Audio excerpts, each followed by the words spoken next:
آج 8 جون کو الحمدللہ سنی دعوت اسلامی امید ٹیم،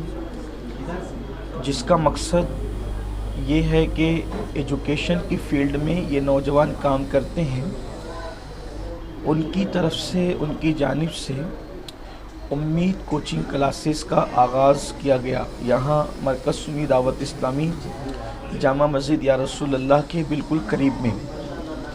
اس کا مقصد یہ ہے کہ چونکہ اکثر و بیشتر یہ باتیں سننے میں آتی ہیں کہ ہر بچہ کوچنگ کلاسز اٹینڈ کرنا چاہتا ہے، اس میں جانا چاہتا ہے، وہاں پڑھنا چاہتا ہے، وہاں محنت کرنا چاہتا ہے، لیکن بات یہاں آ کر کے تھوڑی سی رک جاتی ہے کہ چونکہ ہمارا جو شہر ہے یہ اکثر مزدوروں کا شہر ہے، یہاں پر اکثریتی جو آبادی ہے وہ مزدوروں کی ہے، غریبوں کی ہے، تو بہت سارے بچے پڑھنا چاہتے ہیں لیکن مایوس ہوتے ہیں اس بات پر کہ وہ کوچنگ کلاسز اٹینڈ کیسے کریں، فیس بہت زیادہ ہے، وہاں نہیں حصہ لے سکتے اور اتنا بوجھ نہیں اٹھا سکتے ہمارے ماں باپ۔ تو اس کے لیے سنی دعوت اسلامی امید ٹیم نے اس کو محسوس کیا اور یہاں پر شہر میں جتنی بھی کوچنگ کلاسز کے اندر جو ہے وہ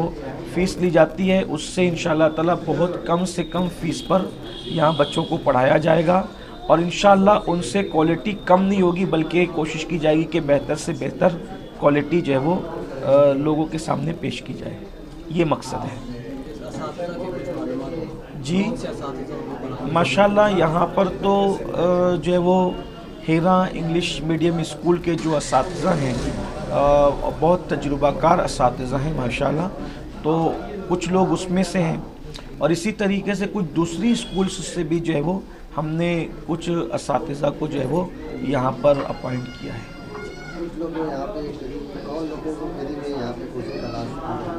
جو بچے بہت زیادہ غریب ہیں یا یتیم ہیں اور وہ واقعی طور پر یعنی کہ فیس نہیں بھر سکتے، اس کا بوجھ نہیں اٹھا سکتے،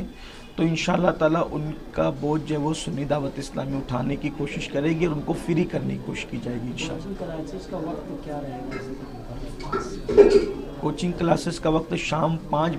بجے سے رہے گا انشاءاللہ تبارک و تعالی۔ امید کریں کہ آنے والے وقت میں جو ہے امید فاؤنڈیشن کی طرف سے شہر کا جو تعلیمی ڈھانچہ ہے وہ تبدیل ہونے والا ہے۔ دیکھیے الحمدللہ آپ کو شاید اس کا علم ہوگا کہ آج سے تقریباً 12-13 سال پہلے سنی دعوت اسلامی نے جو ہے وہ ہیرا انگلش میڈیم اسکول کے نام سے اسکول قائم کیا۔ اللہ کا شکر ہے، ہم یہ بات شکر کے طور پہ کہتے ہیں، 50 سال 60 سال پرانی اسکولیں اس وقت تو وہاں کے تعلیمی نظام کو اور تربیتی نظام کو رشک کی نظر سے دیکھ رہی ہیں۔ ہمارے وہ اساتذہ جن سے ہم نے تعلیم حاصل کی ہے وہ ہمارے اسکول کی وزٹ اس طرح سے آ کر کے کرتے ہیں کہ بھئی آپ لوگ کس طرح تعلیم دیتے ہو اور کس طرح تربیت کرتے ہو، تو ماشاءاللہ جو وہ آپ کی نگاہوں کے سامنے ہے، تو بہت کچھ کوشش کی گئی ہے اور اس میں اللہ تعالیٰ نے ہمیں کامیابی دی ہے۔ مزید انشاءاللہ تعالیٰ ہم کوشش کریں گے کہ تعلیمی معاملات کو بہتر سے بہتر بنائیں، اس لیے کہ ہمارا مشن یہ ہے کہ اللہ کے رسول صلی اللہ علیہ وآلہ وسلم نے 23 سال کی قلیل مدت میں کم سے کم مدت کے اندر جو انقلاب برپا کیا تھا وہ خالص علمی انقلاب تھا، تو اگر ہم بھی تبدیلی اور انقلاب لا سکتے ہیں تو ہمیں ایجوکیشن کی طرف، علم کی طرف پیش قدمی کرنا ہوگا اور صرف ڈگریوں کی طرف نہیں۔ دیکھیے ایک ہوتا ہے آدمی کا